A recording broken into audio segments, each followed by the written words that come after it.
శ్రీశైల దేవస్థానం ఆరుద్ర నక్షత్రాన్ని పురస్కరించుకొని నేడు శ్రీ స్వామి అమ్మవార్లకు స్వర్ణ రథోత్సవం నిర్వహించారు. వేకువజామున శ్రీ స్వామివారికి మహాన్యాస పూర్వక ఏకాదశ రుద్రాభిషేకం,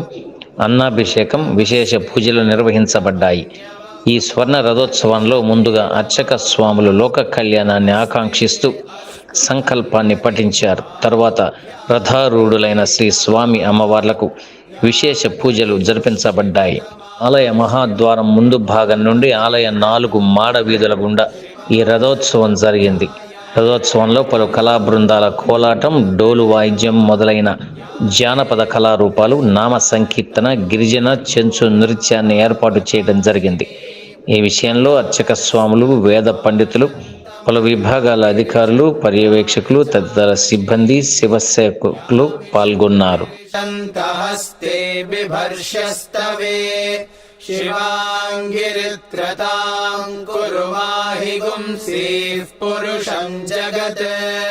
शिवे नवचसा त्वा गिरिशाच्छावदामसि यथा नः सर्वमिज्जगदयक्ष्मगुं सुमना असत् अध्यवोचदधिवक्ता प्रथमो दैव्योऽभिषक् अहीगुश्च सर्वाञ्जम्भयन् सर्वाश्च यातु धान्यः असौ यस्ताम्रो अरुण उत बभ्रुः सुमङ्गलः ये चेमागुं रुद्रा अभितो दिक्षुश्रिता सहस्रशो वैशागुं हेडईमहे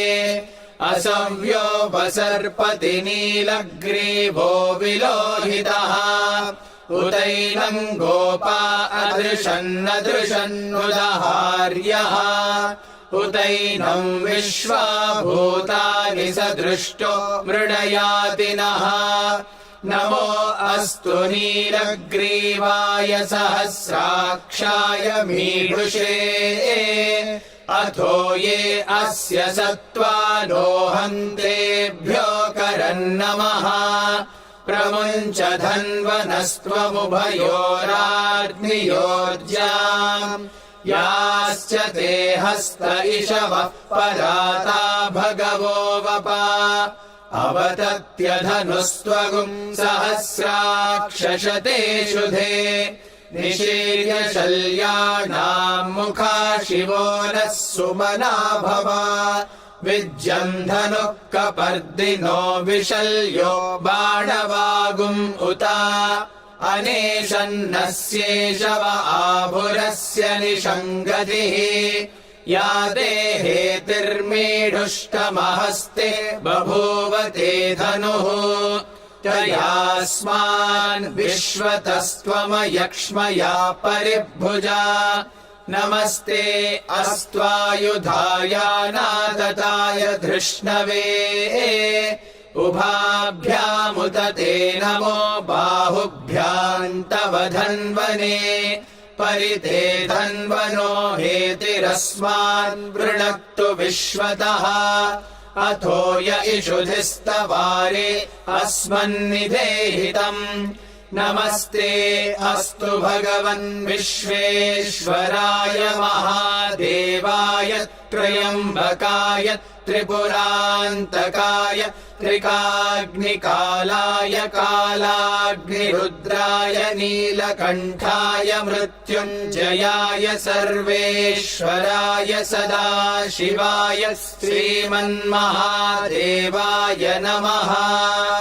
नमो हिरण्यवाहवे सेनान्ये दिशाम् च पतये नमो नमो वृक्षेभ्यो हरिकेशेभ्यः पशूनाम् पतये नमो नमः सस्पिञ्जराय त्विषीमते पथीनाम् पतये नमो नमो बभ्लुषाय व्याधिनेन्नानाम्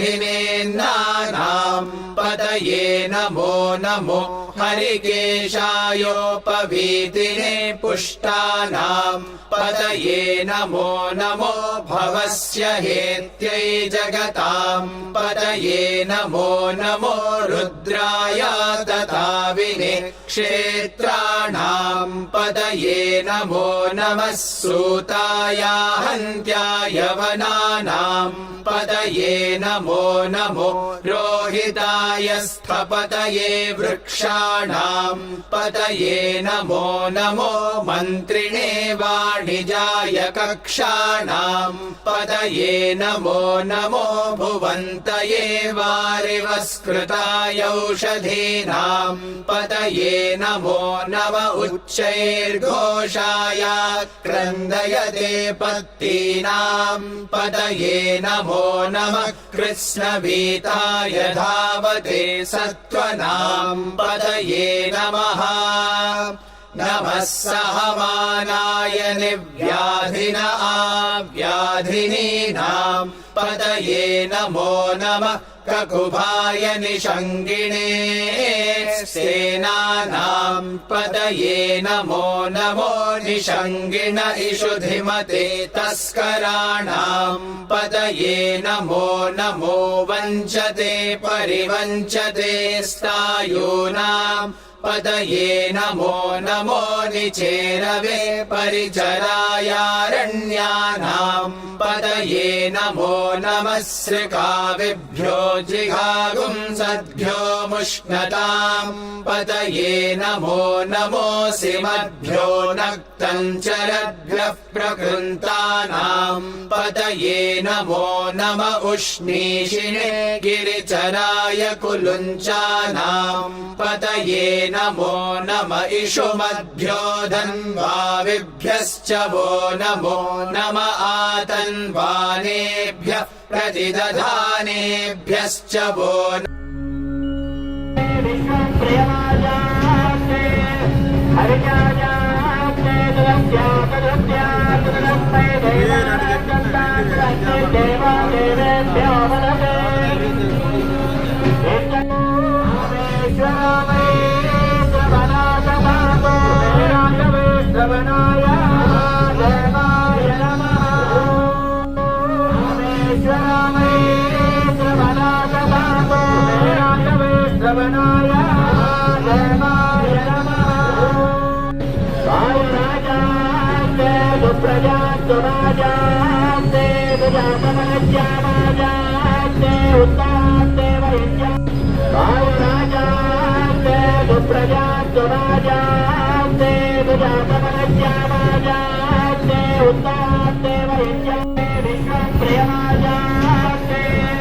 Hariya